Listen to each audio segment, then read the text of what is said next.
We know that Google is tracking us. We agree to it when we set up our phones. So we wanted to figure out what exactly Google is learning about us throughout the day. So here's what we're going to do. We have two identical phones. The only difference between these two phones is this one is in airplane mode. Both of the phones lack a SIM card, and they haven't been set up to access any Wi-Fi networks. So for all intents and purposes, these phones have no connection to a data network. We're going to keep them with us throughout the day. And while I travel around DC, we're going to figure out just what Google is finding out about me. Our first stop, Sim's convenience store, just outside our Fox bureau, for a quick coffee. From there, we took a walk to the Capitol and took a quick walk around the Senate office buildings, and then decided to hop in a car and head around town. Hello. We're going to the Children's Hospital, please.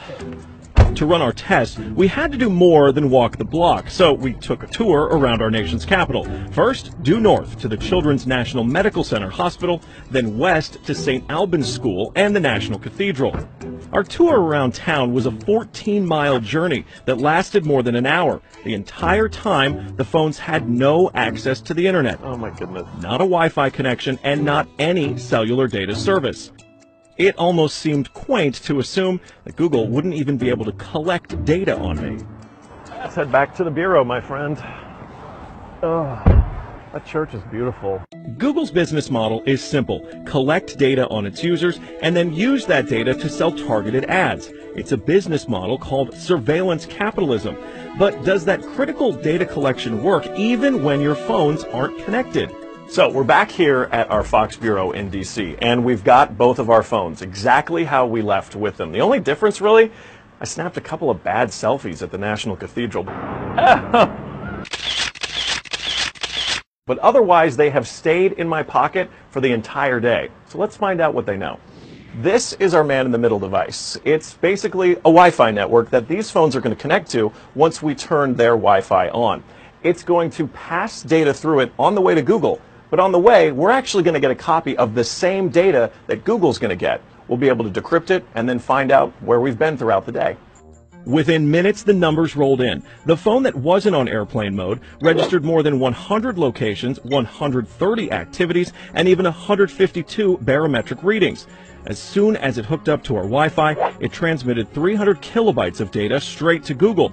The phone even logged our exact locations, tracking us all around town, the Capitol, the hospital, the school, and the cathedral. Now you may notice what's missing here is the exact route that we took, but it got that data too. It knows when I got out of the car.